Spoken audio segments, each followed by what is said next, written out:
Travel Hour fam, what's good? We back here with another episode. We got a special guest today in the building. I'm out here in LA right now, recording this studio in the studio WTF Studios. Really just having a good time. But we've got a great guest on today. My guy Reese. I met him down in Brazil at the Black Travel Summit. He's a mixologist.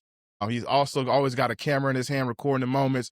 And so I want to bring Reese onto the stage, as we would say, right? But Reese, just introduce yourself. Let us know how you feeling and where you tuning in from, bro. Yes, sir. Yes, sir. How everybody doing, man? Thank you for the intro as well. I'm feeling really good right now. I'm feeling really just thankful, honestly. Like even on my drive here, I was driving down to Kilifi, Kenya. I'm tapping in from Kenya right now. And I don't know, I just feel very just grateful. Like that's just really how I'm feeling right now. Very grateful. I'm happy that, things just fall into place. Even when you think they not falling into place, they fall into place perfectly. So I'm happy about that. Definitely. Well, I appreciate you hopping on. I know the time zones is like a crazy difference. Like, what time is it locally in Kenya right now, man? Yeah, so it's like almost 9:30 PM in Kenya right now. And it's funny because I remember I called you earlier already apologizing. And I can tell on the phone you was like, apologizing for what? And I'm like, yeah, man, I missed it. Like I thought it happened already. I'm like, oh man, I was super excited to be on here. I'm glad that even though the time zones is crazy, I'm glad that the timing still worked out, even though I thought it was yesterday, it ended up being today, but it was technically your yesterday. Oh, it's crazy. It's crazy. We time jumping out here. Look, You that's a do it part when of you got money. You every got look. money, you can time jump. Everybody like that. That's a nomad struggle. Like when you out here bouncing around, like these time zones, that's one of the hardest things too. Like just a time zone jump. Like you got a meeting, you're Yeah, trying to make sure you schedule it so it's in the right time zone. So yeah, yeah. it worked Or out. even like Christmas time, yo, like I had a whole Christmas and then it's like 2 in the morning and my family is just waking up and they're just getting Christmas started. So like imagine like 2 in the morning, I'm on the phone for like 2, 3 hours until almost 5 in the morning, just talking to my family whose Christmas has just started. My Christmas ended. They Christmas just started. Like that's how crazy the time zone change is. Yeah, I know that had to be tough, man. Yeah.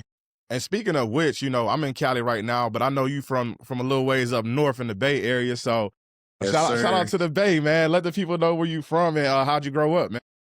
Yeah, yeah, man. So I grew up in Vallejo, California, man. Born in Oakland, raised in Vallejo, California. Most of my family is between the two. In Vallejo, Vallejo is one of those places where, like, honestly, a lot of people don't really leave it. You know what I'm saying? So I feel like it's not to say like people in the Bay, like people in the Bay are very expensive in terms of like mindset. You know what I'm saying?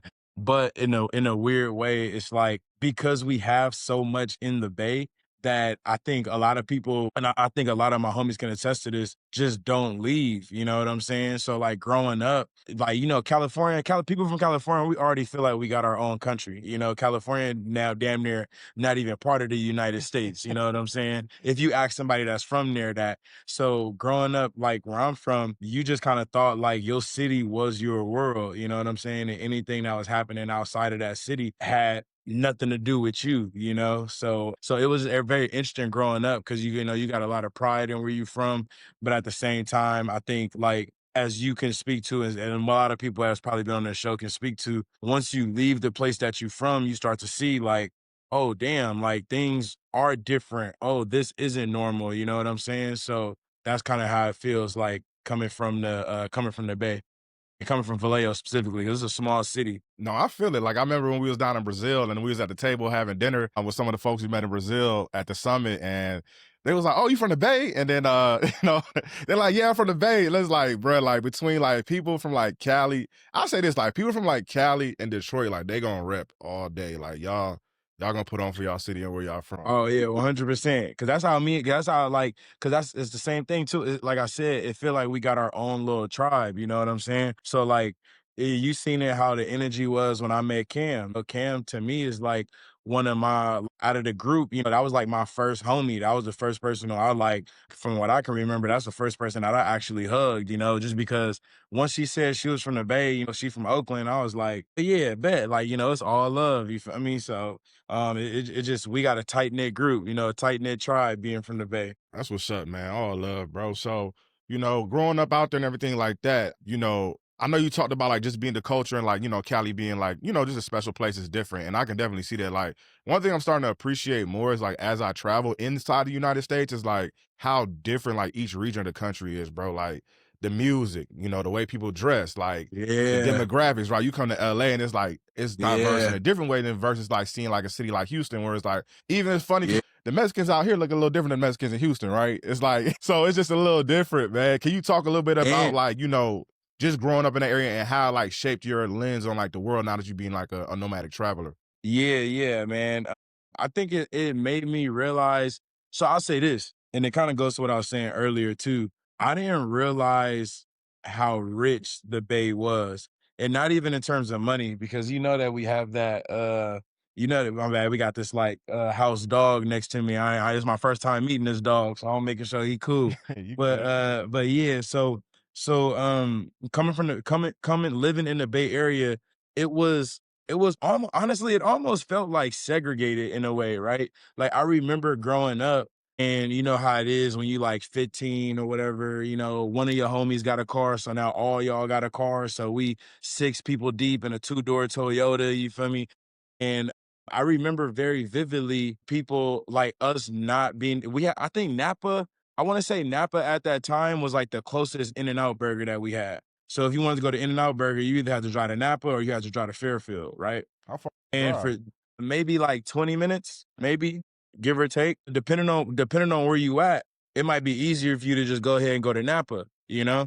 But I have a vivid memory of being told and experiencing not going to Napa because going to Napa meant you was gonna get pulled over by the police. You was gonna have some issues, you know what I'm saying? And mind you, we talking about teenagers just trying to get a damn burger, you know? So then I grow up, I start to experience things that, I leave the Bay and then I come to find out all these different international people, different races and ethnicities from different countries, they all visiting San Francisco. Like I catch the BART to San Francisco.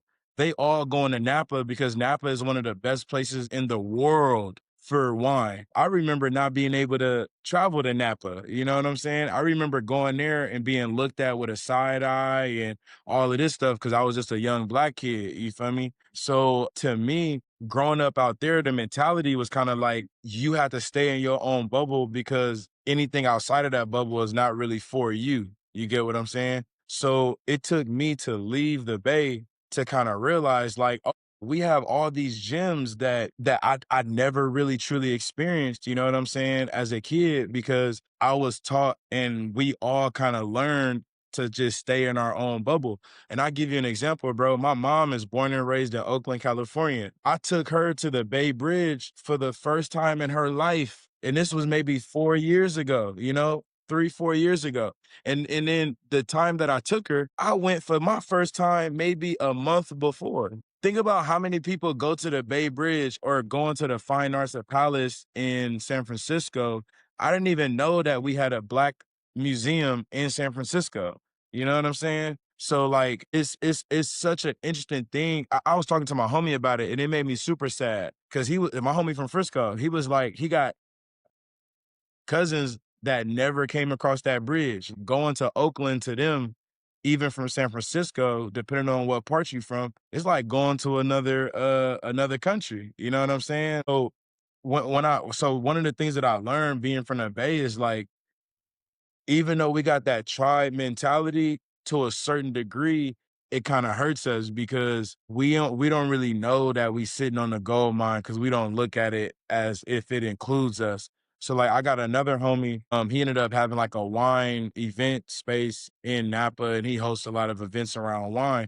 And I told him, I said, I'm super proud of you, bro, because he's from Vallejo too. And I was like, yo, Zay, I'm super proud of you because I don't know any black people that's from where we from that tries to tap into the wine industry in Napa. Like, think about how crazy that is. You're talking about a world renowned place for wine, and we only have like what a few black wineries. And so to answer your question, going back to it, is like being from the Bay is to it's a kind of a what they call it when something like it's not a coincidence, but it like doesn't match up. I can't think of a word I'm looking for, but it's like we Oxymoron? have every maybe because it's like I'll just say it because we have so much and I think we do deeply know that we have a lot, but at the same time, because we're not always exposed to it or because we're not always willing to leave out of our bubble, the mindset also doesn't reflect how much we have access to.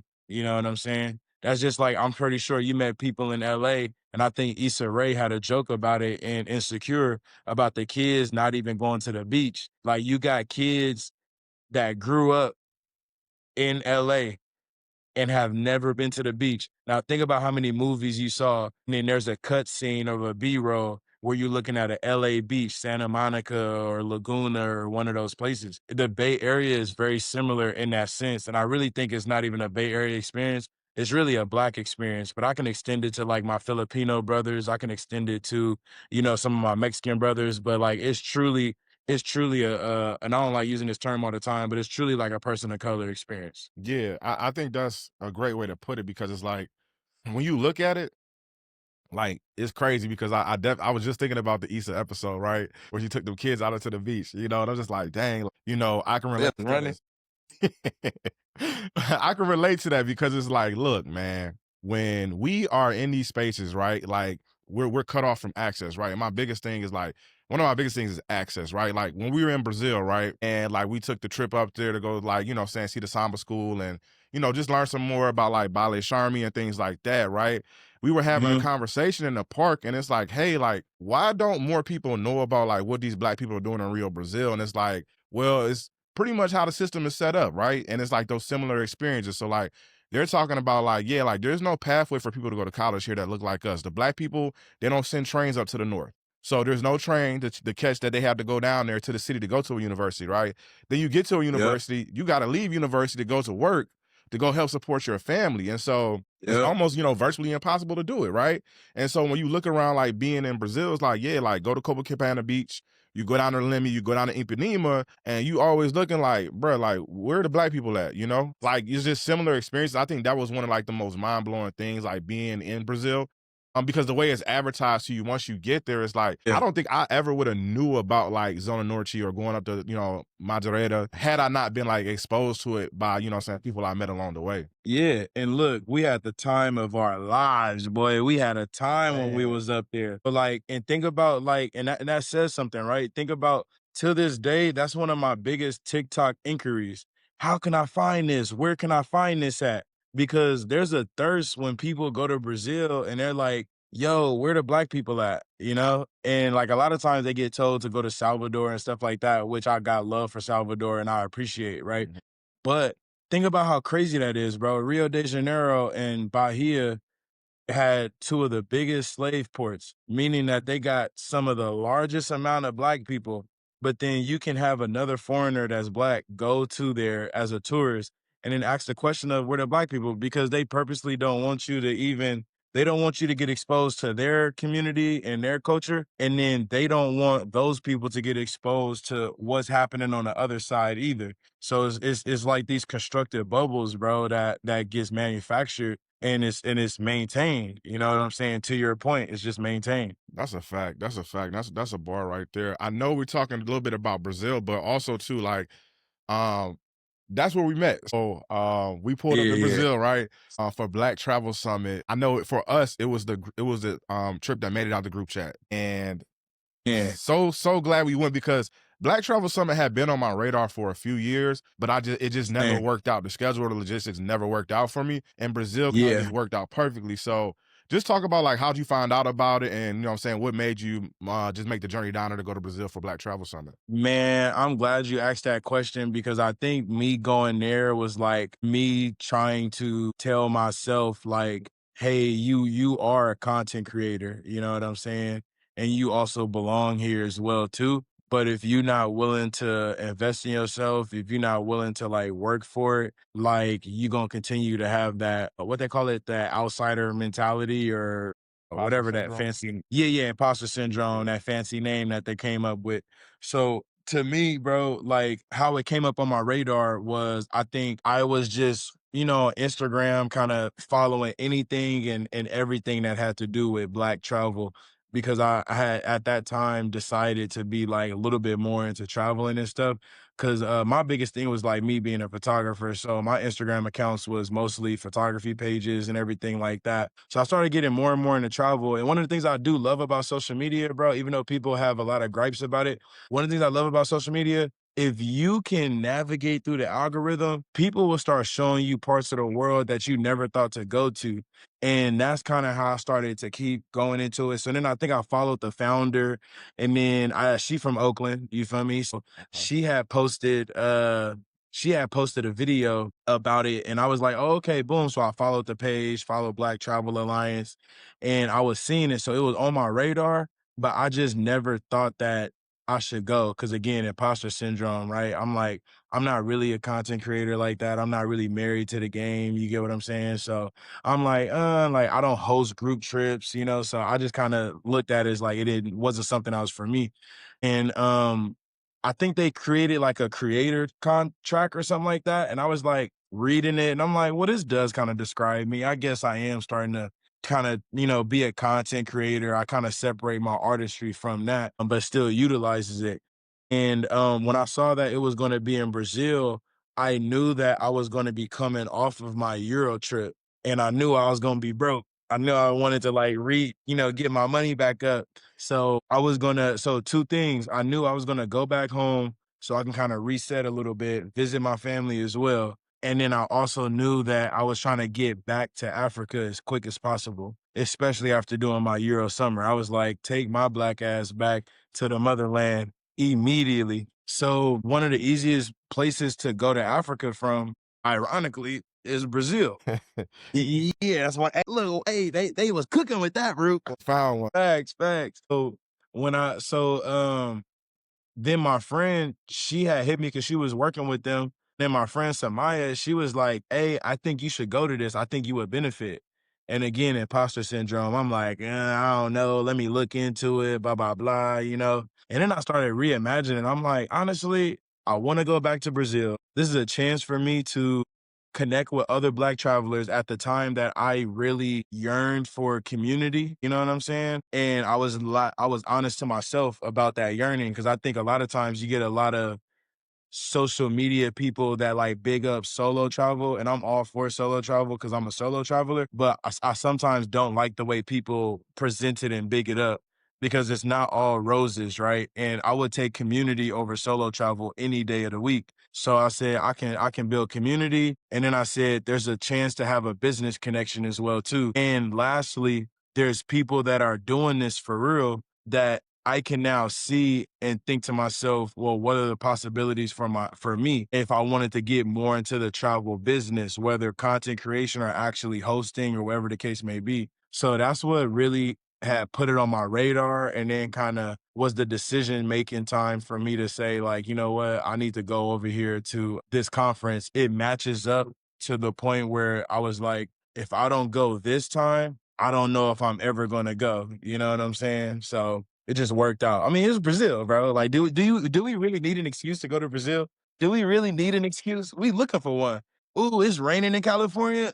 I think I need to go to Brazil. That's a fact. I love that because we talked about it. It's like, you know what? I told my homeboy, I was like, because me and Daryl was down there, and from day one, like when it came into the group chat, it was like 5 of us in there that started off, right? And they dwindled down, but me and Daryl was steady in the chat, like, bruh, we got an Airbnb list. Let's get it. You know what I'm saying? We looking at these neighborhoods.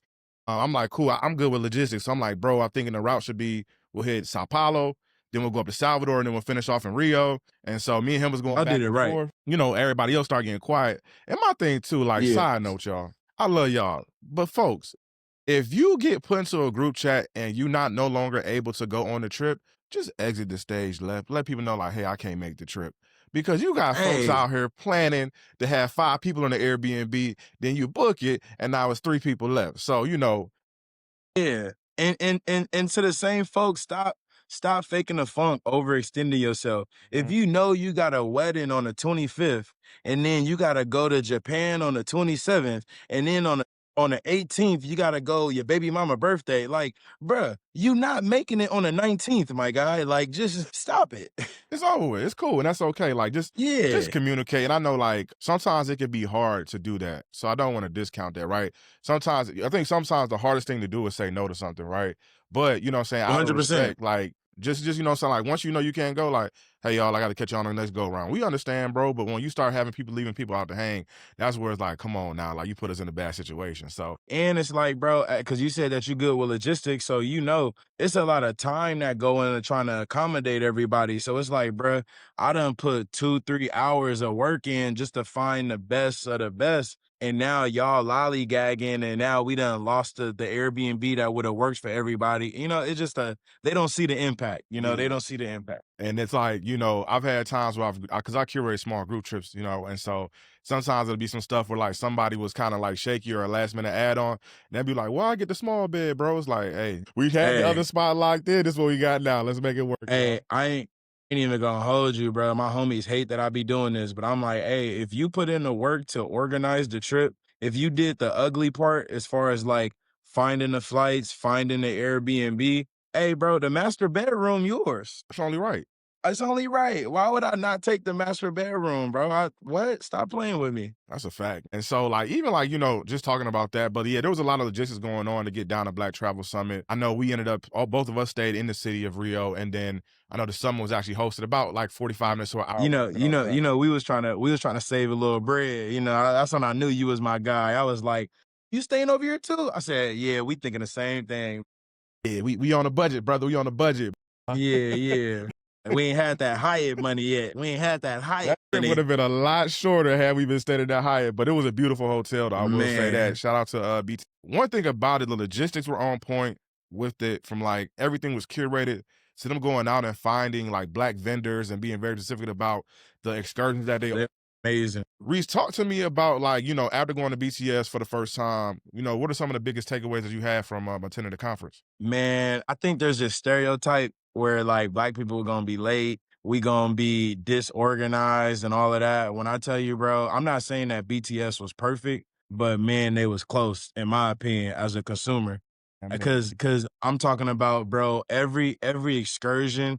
One, I love that they did that. Like you have a group of travelers. Do not sit me in a seat for 3 days straight and just be listening to motherfuckers talk. You know what I'm saying? facts. So like the fact that they had excursions that was included in your conference ticket, they had the transportation that was on point and on time. The excursions were very like curated in a sense of like being unapologetically black.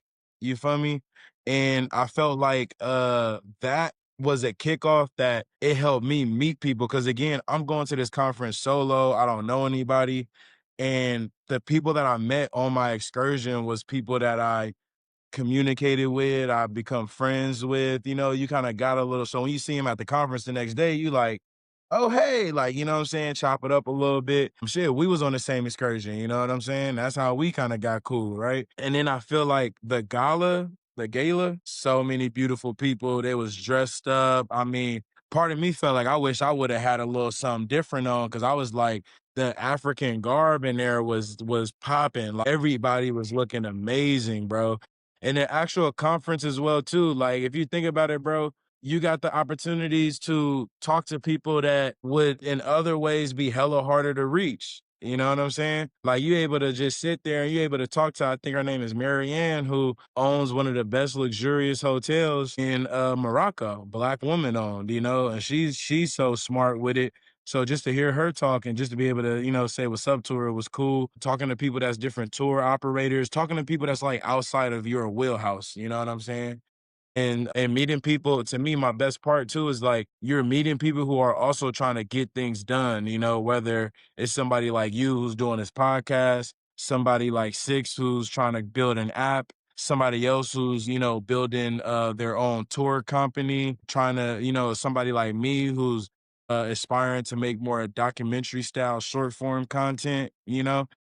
These are I'm talking to people who's in my eyes, these are people that I've been following when I entered into just the travel game, not me making content, just travel. I remember looking up choose to explore on YouTube and being like, "How's Colombia?" You know what I'm saying? I seen a black face, so I click his icon, you know what I'm saying? Now I'm over here having dinner and I'm talking to the guy, you know, I'm talking to him and his wife. Looking at Elaine, I told Elaine, I was like, your video is one of the reasons why I chose to go to Colombia. And then I knew about the Black Joy Parade in Colombia. You know, that was from her video, and then I ended up making my own video for it, you know?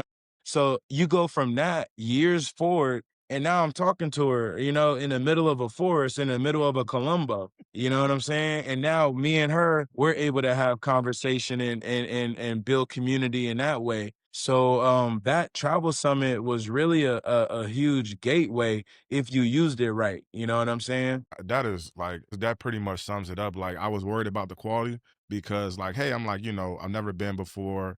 And I'm like, I don't want this to be no like no Ja Rule fire, you know what I'm saying, island situation. I Yeah, don't, like yeah, we not trying to get finesse, but it was nothing short of amazing. It was cool to like just make those connections as you said. Like these are people that we've been following through our journeys of travel and being able to like, yeah, because I told you, I'm like, bro, like between you and Liv, like I've used your travel guides, right? When I go to a country, like you're one of the first YouTube pages I check out to do my research, yeah. right? He was in my YouTube Wrapped and shit. I was like, "Hold on."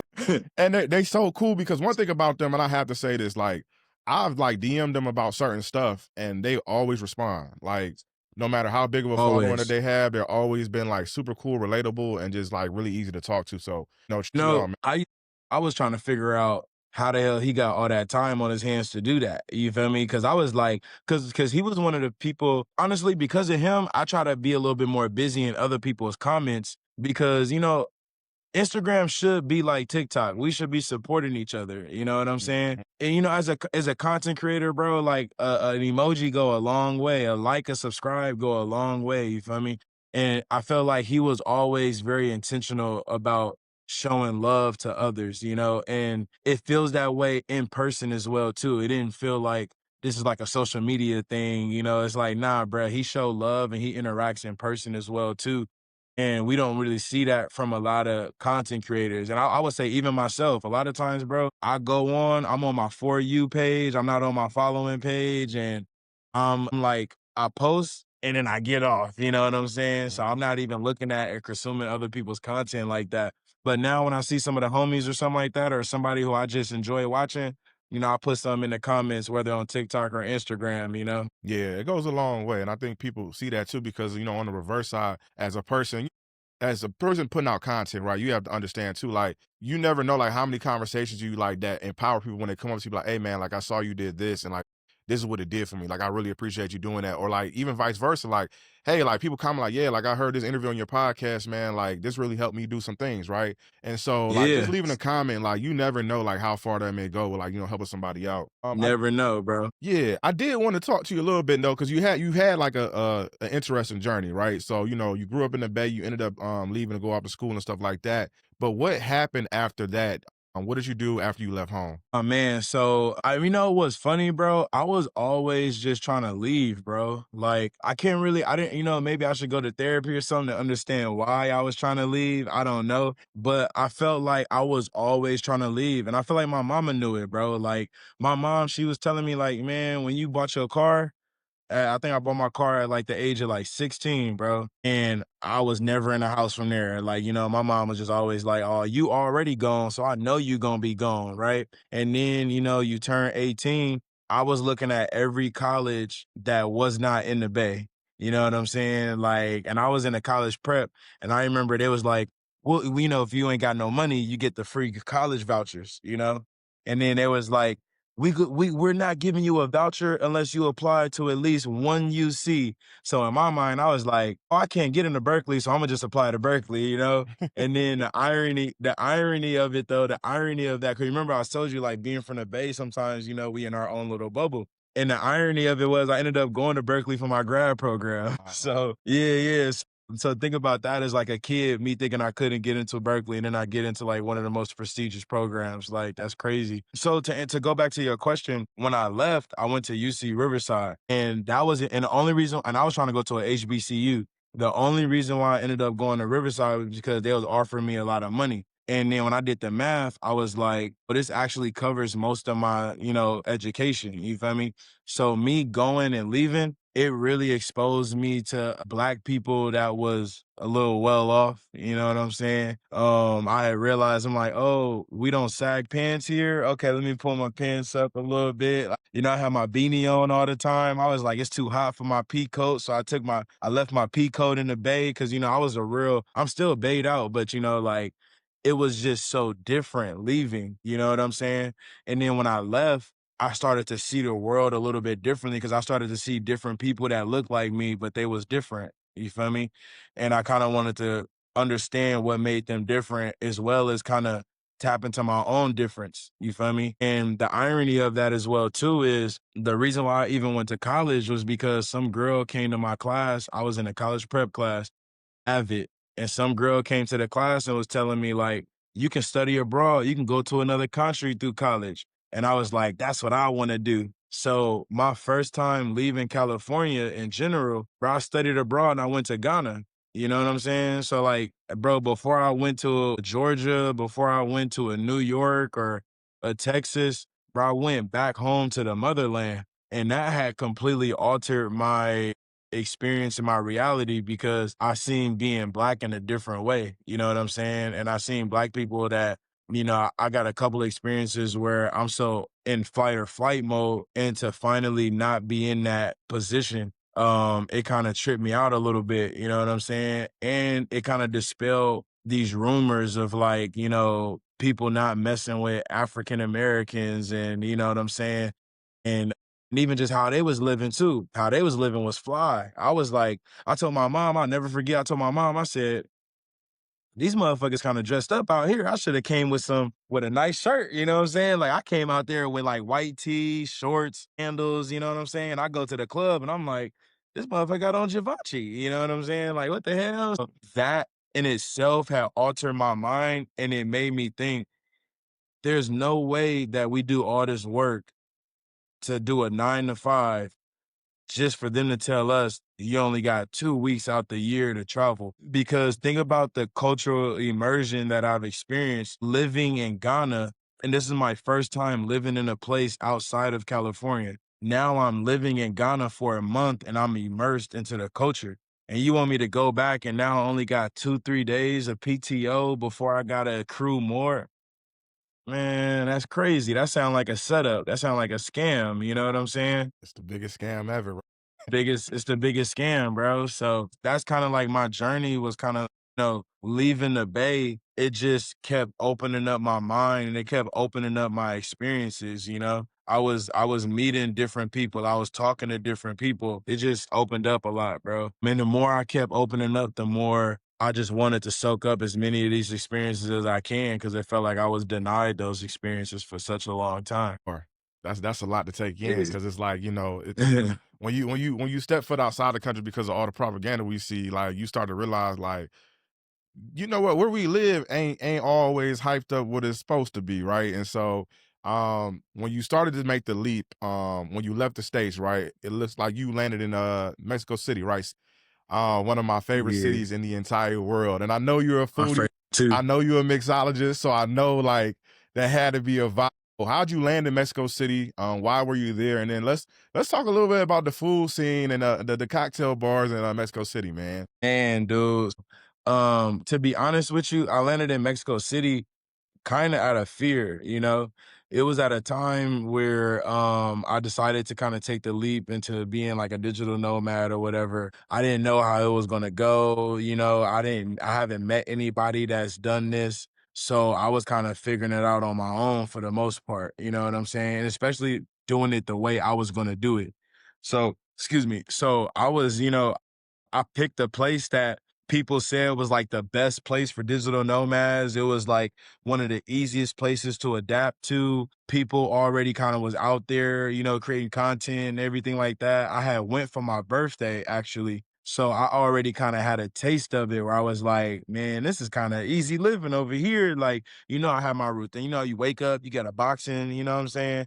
You go get some food, you got everything that you need is there. So, and it was close enough to where if something happened and if I messed up, the flight home was only 2 hours. Yeah. You know what I'm saying? So I kind of had my little emergency fund just in case something, if the shit hit the fan, I was gonna be prepared. So I also thought that I was gonna do Mexico for maybe 3 months. And then I thought to myself I would wrap it up and just come back. Bro, them 3 months went by so fast. And let me tell you, when they say time flies when you having fun, boy, that fun was on a Delta flight. Boy, it was first class. I had so much fun and I started traveling. And then what kind of got me was when I started going places that are a little bit harder to get to. Like when I started going to like Oaxaca, Medellin, Puerto Escondido, I came back to Mexico City and I was like, I want to explore a little bit more. You know what I'm saying? So to answer your question, Mexico City, not only did it provide some safety, but bro, you talking about some of the world's top cocktail bars is in Mexico City. Some of the most Michelin rated places in Mexico City. You have international fare, and then you also have traditional cuisine. Going to the market is probably one of the best experiences you can have when it comes to just eating your way through Mexico City. So when you take all of that, I mean, food and drink is pleasure, you know? It's pleasure, it's curated pleasure on a plate or in a cup. And you're able to go there and it only costs $6. Like, I mean, and that's a privilege, don't get me wrong. I know it's a privilege. But as somebody who's been denied access for so long, I'm happy to be able to, you know what I'm saying, to be able to take part in this privilege, you feel me? So you're enjoying and you're experiencing all of this and you finally have like access to it. Now we can talk politics and stuff like that because like now that kind of and I will argue that when they say y'all running up the price, it ain't really us. I don't think it's really us. You know what I'm Absolutely. saying? Yeah, bro. Yeah, because like so like you think about it, right? Like when they was talking about all that digital nomad stuff in Mexico and they spitting on people, water gunning them and shit like that, bro, they talking to the white folk. Hmm. You feel me? Because a lot of times black people we don't like being played. So even if we pay a little bit more, we usually gonna try to get the deal. You get what I'm saying? Like, and trust me when I say that's one of the reasons why I really haven't been back to Mexico City was because the Airbnbs was just out of pocket. And now that's bled into the locals also being like, hey, too many Airbnbs, we can't afford the rent, we can't afford to live where we work, right? Where we grew up at. And it's the same process that we seen in Oakland, right? Yeah. Now my mom and we done moved to Vallejo and all these other places because, gentrification, but it looks different and it operates differently in this space, right? But then you might have somebody else who might be a little bit more privileged. They not really counting a dollar. So they like, man, this rent is 1,800. Okay. You know what I'm saying? And then they pay it. You feel me? And they pay it gladly. So to me, I feel like you can make the argument for both sides, but me personally, I feel like some of the ramifications of that is not on people that look like us. You know what I'm saying? I think it's easy to include us in that, but you got to think about the sheer numbers. It's not us. Yeah, and I think that's a good thing to point out. This nomad thing has become like very, very popular. Like I've talked to folks that've been like OGs in the game, and they're like, "Look, this shit wasn't even a thing 5 years ago, right? There wasn't no name before this, before Yeah, the pandemic, right? And then now, you're talking to some of these people, and they've been to these spaces pre-pandemic and then post-pandemic, and they're saying like one of the things I kept hearing from the digital nomad community was just like, "Hey, like Mexico City's gotten very, very expensive, like, and to like the folks that's coming from like New York or coming from, the city in Cali." yeah, Yeah, those prices are much inflated than the rest of the country in the US, and so they yeah, come down like, "Oh, yeah, it's 1,300 for a one bedroom, Imma pay that." yeah. And not And thinking, it's like, you outpricing not only, like, other people, but then because you also have to understand in Latin America, like, everything's negotiable, right? I say nothing's for free, everything everything's negotiable, negotiable. right? But it's like us not Everything. understanding, like, you're gonna barter for things when you're there. I think people come with that mindset like, "Yeah, it's cheaper than what I'm paying here, swipe." Yeah. People always be surprised when I tell them like I negotiate like 90% of my Airbnbs because I know it's overpriced. You know what I'm saying? Like I think the most I gotten off of Airbnb was like 600 because I was like, this is crazy. You know what I'm saying? Like, come Mhm. on, you feel me? Boom, knocked it down to the price that it should be. A lot of people not doing that. You know what I'm saying? that's something that we got to think about. Sense. I know we saw a lot of that in Mexico City, and know like one thing about Mexico is actually home to like the most immigrants from the U.S. anywhere in the world. Yeah. I know a lot of folks like to call themselves expats, but most of us are immigrating to these countries. So I was about to say that we don't even like to call ourselves immigrants, huh? We tourists, we foreigners, we digital nomads, expats. There's a way to be conscious. There's a way to be conscious about it. There's a way to be. It's a right and a wrong way to what Keith Sweat say. It's a right and a wrong way to love somebody. Whatever that song is, it's true. It's a right and a wrong way to do it. You know what I'm saying? I'm not saying that I figured it all out, but we try, you know. And I think another thing we got to stop doing too is like we got to start looking at institutions, not people. You know, people, human, we gon' chase the deal, bro. That's what capitalism is, right? But you see, New York when they started to limit Airbnbs, right? So start looking at your government, start looking at the institutions that allows these type of situations, and you know what I'm saying. And I think they don't want they don't want that lens to go to them. So yeah, blame the digital nomads, blame man, that rent was going up either way. You know what I'm saying? When it shouldn't go up. You was gonna be outpriced out of your living eventually. And you shouldn't be outpriced on your living space, you know? But until we start looking at institutions and start to hold their feet to the fire, like, nah, bro. Like, let's go to the government building. You know what I'm saying? Because you throwing a water balloon at some white lady who trying to do yoga in the morning with matcha, you know, whatever the case may be. Like, that's like her and her friends are still going to move to Juarez. You know what I'm saying? They're still going to move to Broma Norte. You feel me? Like, bro, they serving her chata with oat milk, bro. Like, it's done. It's done, bro. Actually, there was a documentary about that. It was a short form documentary where they were saying even the local cuisine has changed to adapt because it's capitalism. They want the money as well too. So we got to look at it as like the bigger picture, you know. I'm not saying that these people are right or wrong. I'm just saying let's look at the bigger picture when it comes to this travel industry and what we asking for, because now you got countries, I don't know what you think about that. You got countries like Colombia, I think Korea and other places, they got a digital nomad visa. yes, they do, they do, and with that there comes a whole different population of people, and there comes, some culture change, right? And it's like one thing I read because before I went to Mexico City, well, I was in Mexico City during the time that some of those riots were happening in June last year, right? And well, June this year.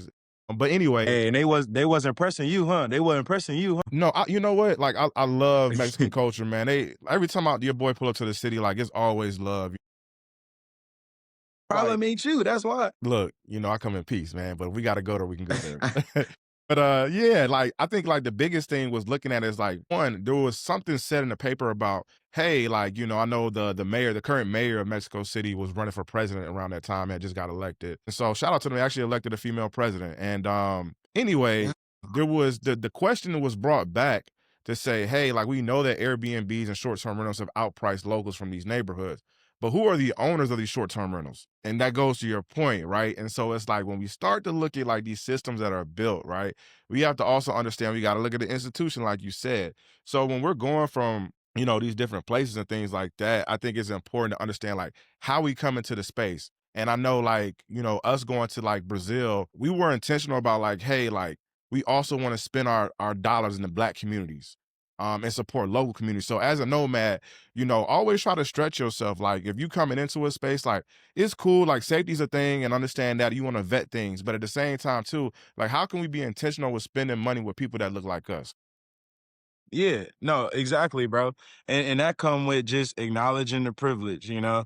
And that's been one of the things that, I've been working on and I try to be intentional about. You feel me? It just acknowledging the privilege that we are in, the privileged position that we're in when we go into these other countries, you know. And I think for a Black person, it means a lot more because it's a position that we really not used to even being in. You feel me? But if you try to take that time, bro, and let me say this too. I think naturally, most people that look like us, we lean towards that anyway. You know what I'm saying? Because culturally, we just got that. we respect our elders, you know what I'm saying? We gonna treat the janitor the same way we treat the CEO. That wasn't something that you had to teach us in business school. We just already operated that way from a cultural standpoint. Well, yeah, it's just a way to like it's a right and a wrong way to love somebody, man. It's a right and a wrong way to travel.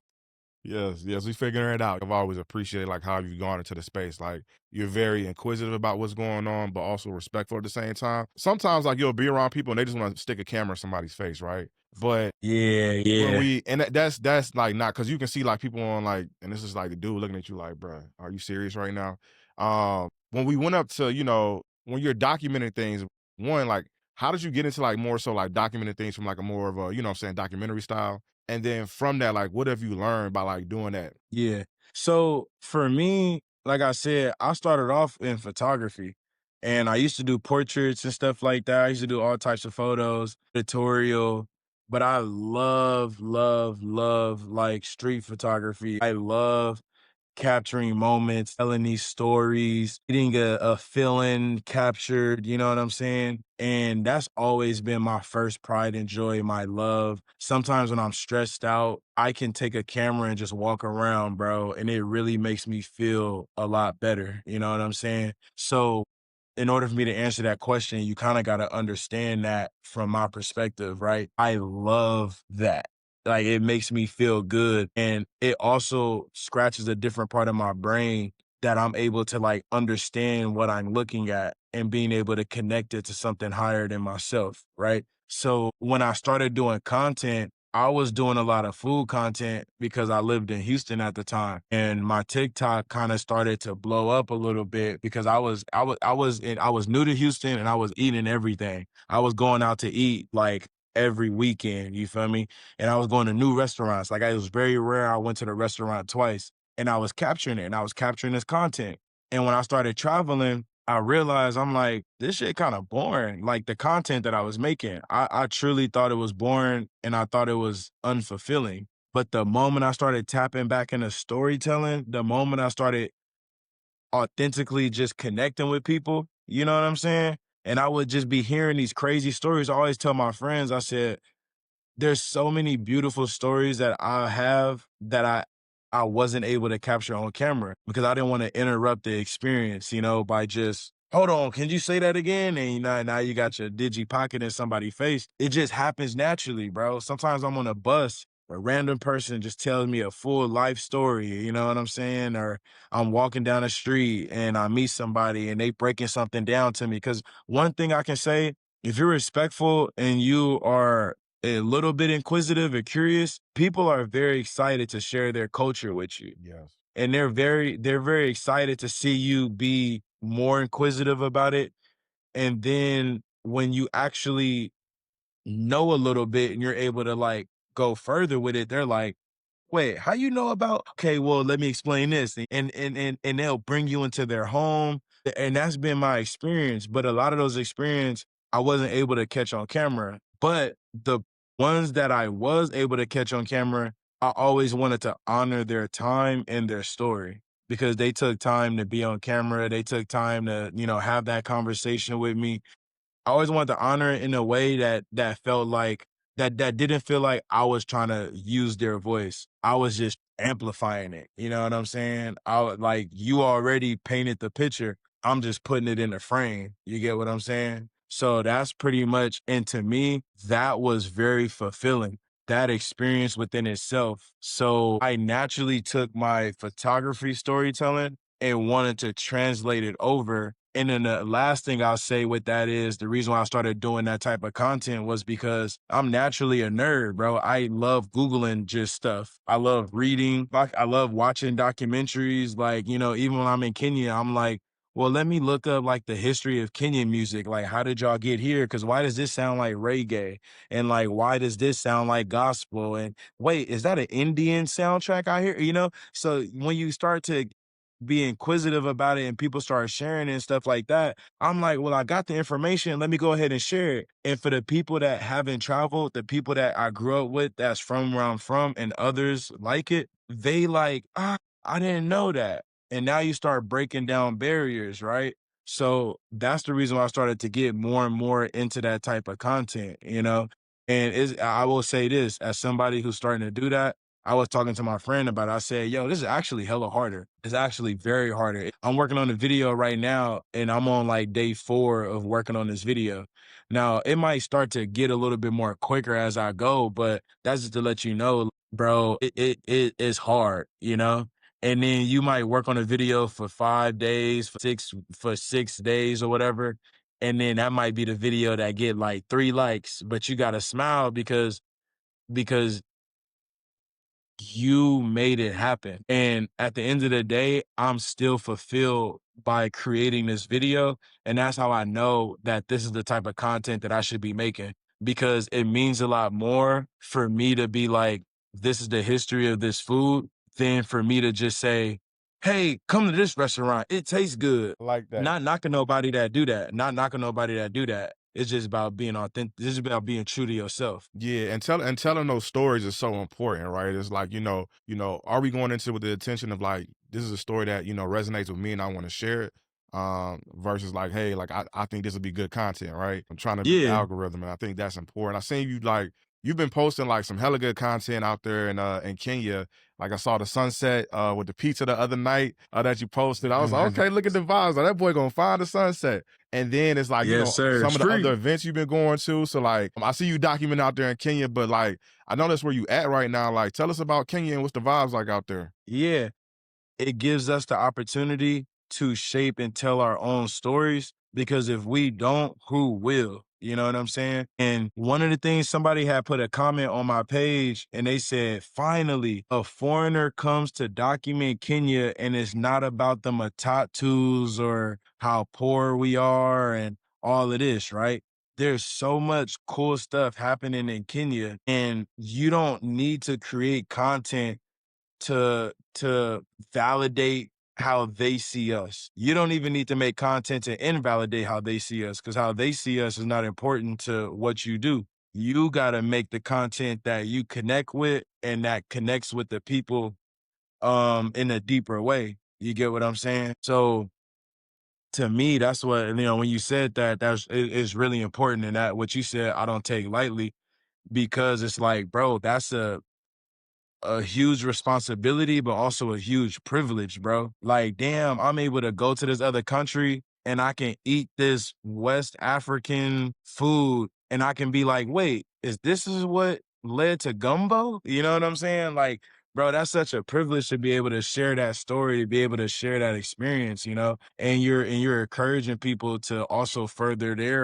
uh further their experiences in life. So it's really important, because I'm right now, my mindset, I've been really on like, let's show Black people across the diaspora in joy, not in labor. We see so many videos and pictures, and we always working and we always struggling, and it's like, nah, man, like, we be having a good time too.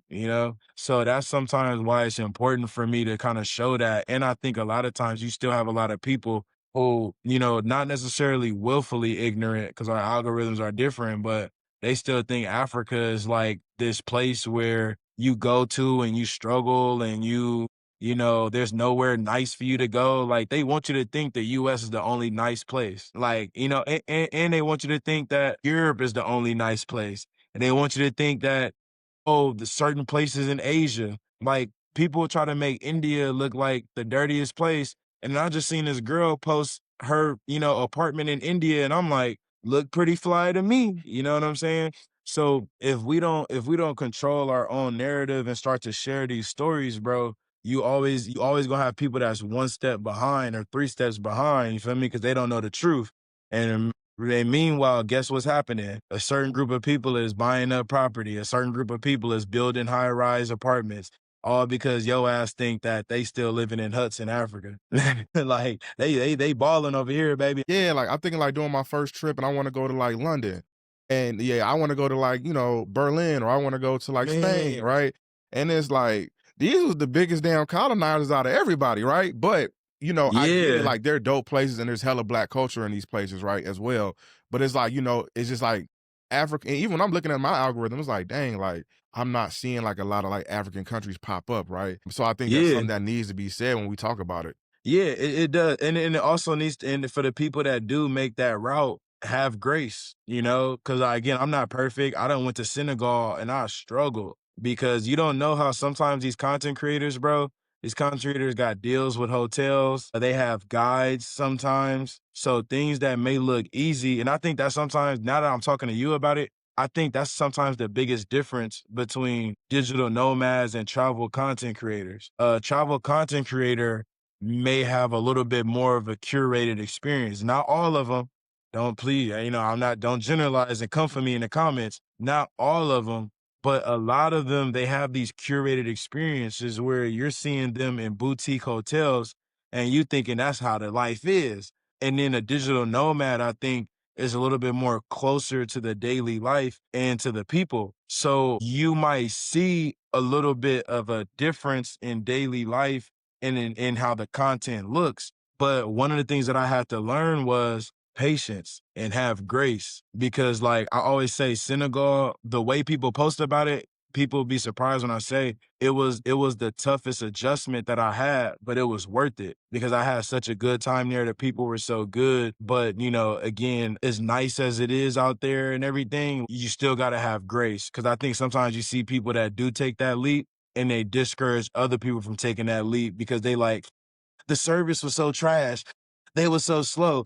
My Uber, you know, and it's like these are all easygoing problems. These are all things that we can navigate. You know, it's not the end of the world that the power went out. You know what I'm saying? Like power went out, my power went out in Houston. You feel me? Look, So like why have more patience in Houston than what you got in Senegal? You know what I'm saying? So it'd be different. A place I went to, bro, I had to pay for my electricity. It's not like somebody else probably would have been like, "What? Why I gotta pay?" It's just different, man. It's just different, you know? So, yeah, man. I hope that we see more people travel to the motherland, man, and give it a chance. yeah, we got, we got to make our way out there. We got to get to West Africa. I know we got to link up with the Click and our BTS crew, man. We got to get out there to West Yeah, Africa yeah, because I know we gonna have a time. yeah. Go ahead, bro. And you was ask oh, me or him? Yeah, and you was asking me about Kenya, and I'm like, bro, one of the things that I love about Kenya is it has everything, bro. It has everything. Bro, you're talking about a food scene, bro, Nairobi, bro. Nairobi got a good food scene. I don't know if y'all ever had Swahili food. The interesting thing with Kenya is the British done brought over a lot of Indian people. So you got Indian people out here that ain't never been to India. You know, they are Kenyan through and through, but what you'll learn is, bro, a lot of the Swahili culture is really a mix of cultures. You know what I'm saying? Like, bro, they got biryani, and they'll be like, bro, this Swahili food. Like, bro, we talking about biryani. You know what I'm saying? So, and it's fire, bro. I just had some. It's fire, you know? So when you talk about traditional food with the ugali and the wet fry and the coconut fish, you have that, but then you have the international fare. You have some top restaurants for Mediterranean food, bro. I just ate some of the best Mediterranean food on a beach, you know, at the spot called Kokomo and Watamu. You have coastal cities. You have the island like Lamu. You got blue waters. You have beautiful hotels. You have the number one cocktail bar in Africa, in Nairobi. You got malls, you got fashion, you got different music scenes from hip hop to Afro house, festivals. Man, you got mountains you can climb, you got nature, you got park, you got everything here. Why not come? Yeah, East Africa is like a hidden gem. Like it's beautiful. I got to Hidden Tanzania. gem. And I always tell folks like I was going to Tanzania to Zanzibar, and people always ask like, "What's like the bluest water you seen?" Till this day, it was when I went to Nungwi Beach, and I was like, the pictures don't do it justice. And they're like, "Yeah, like the Caribbean Man, has some amazing blue waters, but just the shade of yeah. blue this water was, how clear it was, I was like, bro, this is insane." So yeah, I'm excited. I'm excited to go. Like, you know, this time around, going I'm gonna be able to go to Ethiopia and Zanzibar. Like that was my whole reason to like come back to Kenya. One, because I loved it so much and I thought I wanted to deepen my relationships here. But secondly, I was like, it's a lot harder to experience East Africa. And East Africa has so much to offer. And I think naturally, because a lot of us, you know, are West African, whether through culture or just by blood. A lot of us, from people in the US are Caribbean, you know what I'm saying? So I think those places get a lot more visibility and they get a lot more foot traffic. But East Africa, Southern Africa, there's so much there to explore and experience if we give it a chance. But it's not always by our own decision, because I do say it costs a lot to get to these places. And that's one of the reasons why I'm using my privilege to explore these places while I can, because try taking a flight from California to Addis Ababa. Like, it's not the easiest thing, you know what I'm saying? And they make traveling within Africa so hard, bro. They made to travel to for me to travel to not to Ethiopia. I forgot where I was going. I think I was going from the west to the east. Bro, they made me go up to Dubai to come back down. Like, bro, I had to leave Africa to come back to Africa. Think about how crazy that is, you know? And think about how expensive that is. So it's tough, but it's worth it if you're able to do it. It's worth it because, like you said, how many people you know went to Madagascar, bro? Yeah, I that know one person. I know one person that went to Madagascar. And my travel community has gotten bigger and bigger, bro. I've been making friends all over the world for the past 2 years. I know one person that's been to Madagascar. Yeah.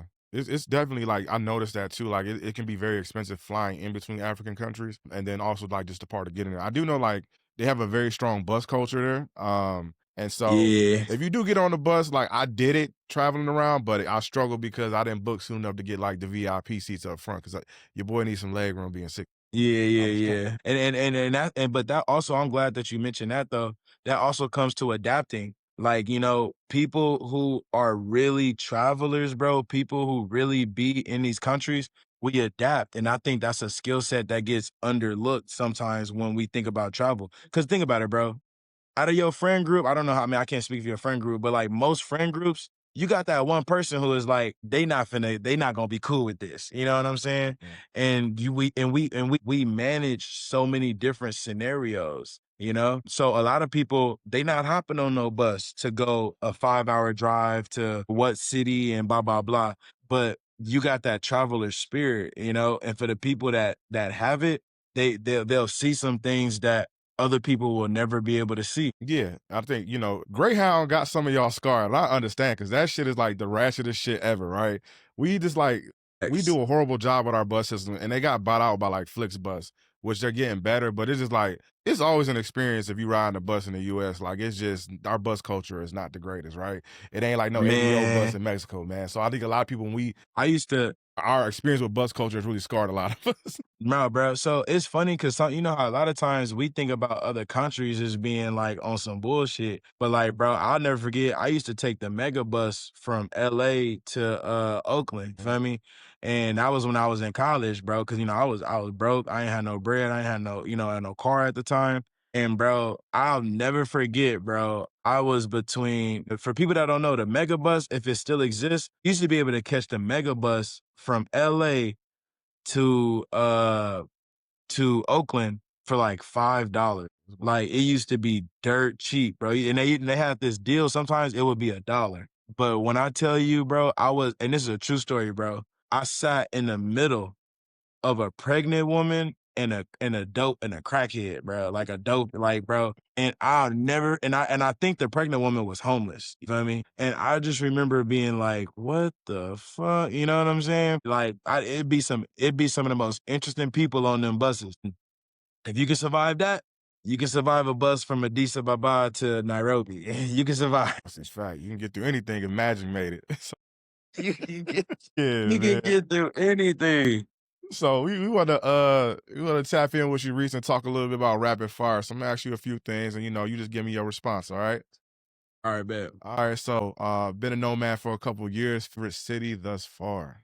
Man, I hate this question so much because it depends on my mood and it depends on what I'm looking for. But just because of today, right now, I'm gonna say Joburg. I think sometimes I miss Joburg, bro. The people were just so fun. They were so cool. I think like just my living experience was good out there. So yeah, right now I'm gonna say Joburg. Joburg was a great time. Okay. Okay, that's on my list too. Yeah. I got to get out there. Yeah, I seen Hey, man. Jared, aka Laura Williamson. He out there in South Africa, and I've been watching his post. I'm Yeah. like, man, FOMO. Yeah, I told him I was gonna mute him. I was like, "I don't wanna see nobody that I know in South Africa because they having a great time down there right now." So, I'm trying to close my eyes. I feel like people that's in Ghana right now, I can stomach seeing it because 'cause I've done it, multiple times, but people that's in South Africa, I'm like, "Please, I don't wanna see your post. Please don't show me nothing."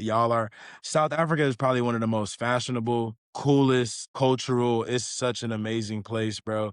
I don't even like bragging about it because I selfishly don't even want people to go because y'all gonna raise the price up. It's already too expensive for me to go back to Cape Town. Like it's such an amazing place, and a bright, beautiful place. Yeah, it just looks so dope. It does. It does. I know you are the king of like just trying different fruits and stuff. Like you'll be talking about some fruit, and I'm like, bro, I don't know what the hell you just said. So, what's like one fruit that you kind of like found while you were abroad that you really rock with? Lucuma is a hey, cameraman, put it on the screen. So lucuma is a fruit that is native to Peru. And you're gonna trip out when I say this, but it's like a starchy fruit. So it's almost like a mix of like it tastes like a mix of like a sweet potato had married like a mango and somehow like an avocado got into the mix and they don't know who the daddy is. That's a hell of a mix, man. Hey, bro, so this is gonna trip you out more. So I've had a lucuma dessert as a mousse. I've had lucuma ice cream, and I've had lucuma in a smoothie, and I've also chopped lucuma and I put it on my eggs, and I've seasoned it with salt and pepper. So you can literally eat this with damn near anything. Like lucuma is so versatile, and it is just such a good fruit, bro. I used to go to this lady. She was outside my apartment. She was like a fruit lady. So if you ever live in Lima, Peru, you'll see people just like how you see like in LA, they'll have their fruit stands and they'll be selling it out the trunk sometimes. And I used to leave my apartment every morning and she always knew I want that soursop, I want that custard apple, and give me like 6 lucumas. Hey, shout out to that sour sop. That's fire. That shit fire. But the lucuma, I'm Fire. gonna have to try that one. So good, bro. You won't regret it, bro. So good. Check this. So I know that you are the mixologist. I seen you in action, right? Yeah. What's the best cocktail you done made on the road as a My God, on the road. All right, so because I feel like at my house, I'm a little bit more like a mad scientist because I got the tools and equipment. But honestly, I'm trying to think of some. Cause I done made so many drinks, some of them trash, some of them amazing. But the one that comes to mind that I'm most proud of as of recent is the one I just made in Brazil that I had y'all try, bro. It was the reason why is because I always wanted to make something out of cashew fruit, which is the fruit from the cashew in Brazil. And when I made the passion fruit cashew jam with the sage, it was like the perfect like jam, like the perfect cocktail jam. Like I was so proud of myself for making that. And then when I just put some curry powder in it and I was like, this actually worked really, really well. Like underestimated me making a good cocktail in Rio because Rio doesn't really have that big of a cocktail culture. So I'm most proud of that because it feels like I didn't do anything fancy. I just put together some flavors and I just, just made a pretty amazing drink. And I think I had like 6 of them and we left to Pedro do Sal lit. You know what I'm saying? Twas a good night. Twas a good night. It Yeah, was a, it sometimes was a good night. shout out to Pedro de Sal. I know 2020, so we wrapping up 2025. We getting ready to head into the new year. You got anything on the horizon as far as travel plans or projects you working on for 2026? Man, projects, I'm just trying to tell more deeper stories, stories that mean things, and I'm trying to find what stories do I care about that I care to share. So, as far as things to look out for, I'll still post some of my go eat here. These are my recommendations, but look out for some of the projects that I got where I'm really telling stories. I got a project where I'm gonna share stories in the history of Bali Sharme. And that's something that, went viral for my account. And I wanted to be able to tell more of a proper story because I think now people are like interested because they're like, wait, they listen to that music? Wait, they dance to that? Oh, like, so it's a lot of interest in it. But I think it means a lot more if you kind of understand the history of something So I have that. I have a history. I have a food series coming up where I'm kind of interviewing some Afro Brazilians and Africans in Brazil, connecting it back to food. And I'm also talking to a DJ, DJ Nike, who was dope enough to let me interview him. And we were just talking about music and, the connection across the diaspora through Brazilian music. So I'm a little bit slower to create these reels because I'm trying to be very intentional about what I'm making and things like that. But those, when I post those, like, just know, like, that's what I'm like extremely excited to share, and I'm extremely proud of to be able to make that, because I'm doing it all off a little Osmo Pocket Cam and no fancy equipment. I'm just showing up. That's all we can do. And you're doing a hell of a job, man. I know we got the chance to be out there when we were documenting some of the Bali Sharmi footage, and like it was just amazing Yeah, because I really thought it was like, just a line dance. I'm like, well, I don't know how they know all this 2000 R&B and 2000s hip hop, but like I see black people line man. dance, let's get it. But there's so Yeah, much, yeah, you know what? There's so, and I think like for you to bring light to this is gonna be dope. One, because like black Brazilians have always had like this culture of resistance, right?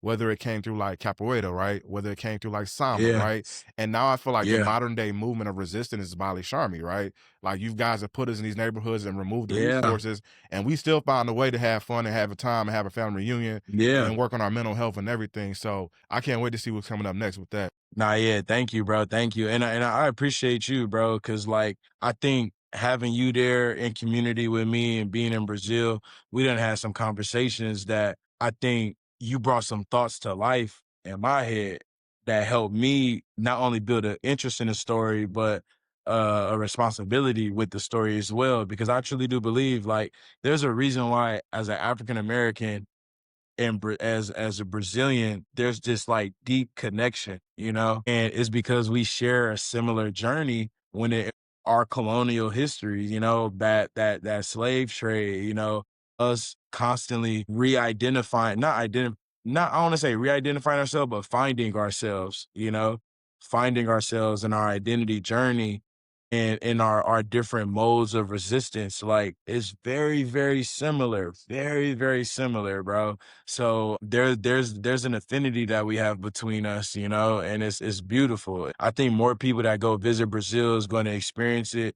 The more you travel the world, you'll experience it. Excuse me. And yeah, I think that's a super dope.